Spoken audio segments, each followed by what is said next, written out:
Hey guys, Bob and Phil here with Trade Genius. Welcome to another podcast. We got some data that you guys are really going to want to see. The rich are hurting, and so if you think it's just the middle class or the poor guys that are hurting, the rich are actually very worried here. We're going to tell you exactly why. Let's dive in.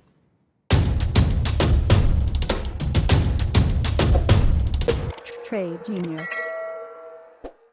Hey guys, I want to tell you something that we do that really will change the way in which you look at trading and also absolutely help you increase your profitability and how much money you make. It's the Trade Genius newsletter. We put the newsletter out Sunday night through Thursday night, and this really looks at the plumbing of the markets and helps prepare you for the next trading day and help you make money. And we give you a lot of information. We give you market statistics, we give you market levels, we give you the seasonality, what's happening with different sectors of the market, and we will help you identify whether the market's in a bear mode or a bull mode, or whether it's euphoric, whether it's despondent, and it just puts you in a position to be on the right side of the trade. So take advantage of our offer that we have below, and you'll love it. I mean, one trade that you make with this thing can pay for definitely a month, maybe even a year's worth of service. It's that powerful. Use promo code podcast for 15% off the retail price of newsletter. Thanks for listening. All right, Bobby, or should I say Zimbabwe? That's where it seems like things are headed, the way this market is pricing things in here. I swear, Phil, I think we're like, the divergence is like this. I mean, Every day they're grinding the markets and they're talking about a new bull market. And then we just get macro data day after day after day after day. And the one that really caught my attention was the one that you shared about higher income households are starting to worry about whether they can make minimum debt payments. Debt payment. What kind of credit card balances you have that the rich worry about making a 2% or a 4% minimum payment on an outstanding bill? Right. Well, I mean, higher debt or higher income individuals, I mean, I would imagine that's primarily, like they're worried about the BMW payment, or maybe it's the Lambo payment, the house payment, or maybe because, they have a lifestyle to upkeep and to have there's certain profile they're trying to upkeep. They're running up the credit card at Louis Vuitton and the like. Yeah, I was thinking about this. The problem is the rich are trapped by higher tax rates too. So, sometimes you're like, well, I could just make more money and pay this stuff off. But, you increasingly are paying the government that money. And at the same time, a lot of these guys were in floating rate notes too. At least some of the wealthy people that I know, they run their lifestyle on credit lines because they don't want to pull out their investments because it creates taxable events. Right. And, with this relentless surge of interest rates, they may be getting themselves trapped here, Phil, and maybe they're going to have to start liquidating assets to make some of these payments. Agreed. And then we have, to go along with that, we have this other chart, which is, and I thought this was pretty telling as well. And again, these are things that we're going over with you guys that you don't normally see when we're going into a true broad-based bull market, where everything's healthy, GDP is healthy, new secular bull run. And what we're seeing is kind of like what you would see at the tail end of a bull run or a bull market going into a recessionary cycle. And so that brings us to this chart. The U.S. Share of households relying on credit card, and red is June 2021, blue is June 2022, and that orange or gold color is June 2023. So you can see that year over last couple of years, actually, every income bracket, each one of those bars is a different income bracket, is relying more and more on credit cards. So it goes from poverty levels on up to guys at corporate jobs making 200,000+ a year. And I thought that was really telling because it seems like the jump is equal, or actually increases. The reliance increases as you go up the pay scale here, or the income scale. Poverty, not so much more. I mean, it's a little bit more, but not too much more. But it's like everybody's trying to maintain this lifestyle, and then they're having a harder and harder time. So to me, it says either wage growth isn't keeping up with inflation, which is a huge problem, what the Fed's been trying to combat. And if they don't keep up with the rate cuts, then that's going to be a harder problem to catch up with. Or if they decide that they have to cut rates, I just think they're in a situation where it's catch-22 here. And so I have without like some kind of, we're going to have to get into a deflationary spiral. I hate to say it, which is going to be negative for asset prices in the markets. But otherwise, this kind of spirals out of control inflation-wise. Look, I mean, people are going out with a blaze of glory here, Phil. I can visualize it. Unfortunately for me, less so for you because you're still in that bulge, but I'm past the child spending stage. And so, my vacations are half price where they used to be.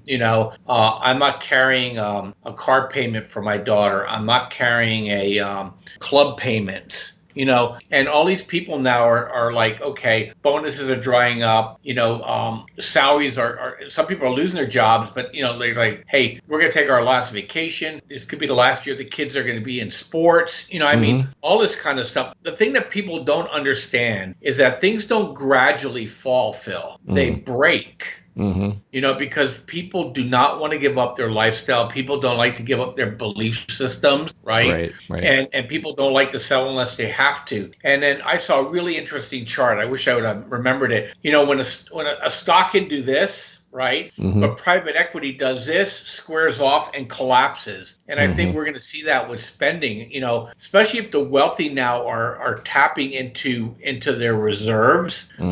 Is that they don't want to sell, but they're going to be forced to sell. And when this liquidation occurs, Phil, we know, the leverage that's being applied to these markets are going to be insane in the reversal when, he who panics first is going to panic best, in my view. Yeah, I agree. And the other thing too is that, with the Fed having to kind of keep their foot on the throttle with interest rates, right? Because if they let off, I mean, you could see it already with the one pause they did, right? On the last hike, instead of hiking, they paused and the markets just shot straight up, and you can be assured that that's not helping the inflation cause. So I think they're going to go back to a rate hike, but then you're back into this negative feedback loop where these folks are dealing with credit card balances. Speaking of which, if we look at the credit card balances on this chart here, you'll see that they are skyrocketing. I mean, that's pretty amazing there, Bob. Yeah, I mean, look, I'm shocked with the stock market doing what it's done this year, that especially on the upper end of the scale, is that you think people would be selling out and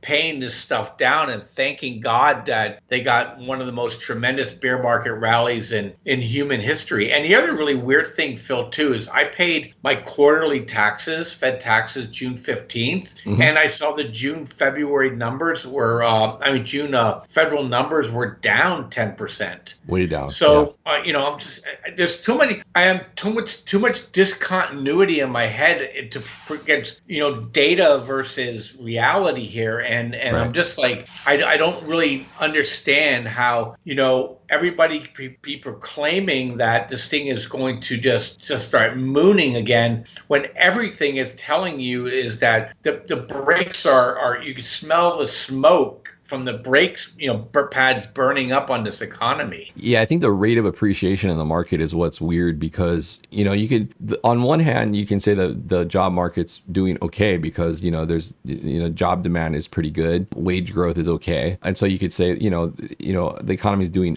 okay in that regard. But for what the stock market is doing is typically what you see at the end of like a 5-6 year bull run toward the end, where it's just like, every day is just like a rocket ship higher. You kind of get to that final window, that blow off window. And for where we are with people's debt cycles and things like that, and also quantitative tightening here, right? There's no accommodation from the Fed. Yeah, you're right. Disconnect is probably an understatement here. And the other thing too, to wrap this whole, debt problem that the consumer has, right? So we've never had a debt problem like this going into a new bull market before, is the interest rates now on these credit cards, which was what I was kind of navigating to, is that the Fed can't really relent. If anything, this is going to continue to grind higher. We're at 22.2% on credit cards. So if these guys are piling in the credit card debt, that previous graph we showed you, year over year over year, these guys are carrying balances. There's no hope, absolutely no hope to pay off those balances. You'd have to consolidate or hopefully wait down the line, if you haven't already gone belly up, to try to get a lower interest rate loan when rates come back down, and try to get a debt consolidation loan.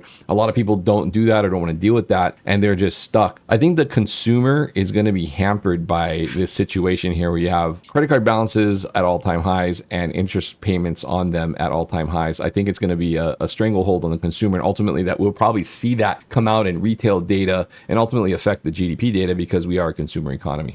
Yeah, I mean, look, I think people are gonna walk away from these loans in droves. And the really interesting about it, a lot of these people, apply for credit, and I think they're probably generous in terms of what they say their income is. So if you file for bankruptcy because you didn't pay your credit card and you lied on your application, you don't get the protection of bankruptcy court. Correct. Yep. So it's going to be really, really, really fascinating to see how this plays out. But yeah, I've been talking about this stuff to her blue in the face. I don't care if you believe us or not with the stock market. It doesn't really matter. But if you're not taking care in terms of your personal financial future and protecting yourself, because this is going to be either we're going to get a shock and awe campaign, or this thing is going to be the worst grind down of your life. I think the dollar has a lot to do with what the outcome is there. So I think we are either at a dollar short-term bottom and we're going to bounce, or, like you were telling me, Bob, the market's almost like it's pricing in the Zimbabwe syndrome and they are anticipating the dollar to fall off a cliff. And if that's the case, then it will help drive up the stock market prices, and they're front running that. Otherwise, if they're not, and that's not the case, and the dollar does rebound, then, we're in for a correction. And so it'll be interesting to see what happens. I still think that even though we're pushing up into what's probably all but guaranteed a quarter-point rate hike next week, I think if we're still dilly-dallying around these levels in the stock market, we're probably going to see that post-OPEX window of weakness into the month end. Although I will say that we do have an opportunity, if we get that pullback, to see a bounce in August. So it won't be it's not like we're going to fall off a cliff in a straight line, unless the only other scenario for that, I think, Bob, would be if the earnings, because we're just getting into the second quarter earnings now, if those start coming in really poor, that might exacerbate a move to the downside. Yeah, the only thing I could think of, Phil, is that Bill Clinton was able to balance the budget because he took advantage of all the stock market gains, capital gains going into 2000. And I'm just wondering if they're trying to create a crack up boom so they can create this massive amount of tax receipts coming in from the stock market.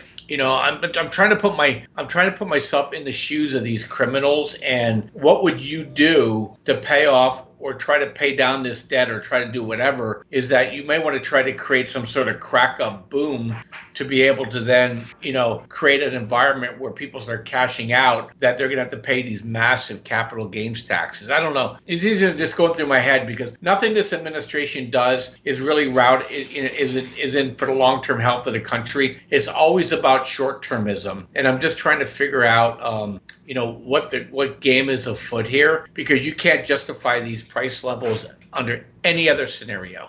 I would agree with you. And I think that if your theory is right, then we likely see a pause in the September rate hike decision. And you saw what happened last time, and they're going to try to keep this market afloat. So you might be right about that. So we'll see. All right, guys. Well, that's going to do it for this episode. Please hit like and subscribe. Let us know your thoughts in the comments below, and we will see you on the next episode. Take care.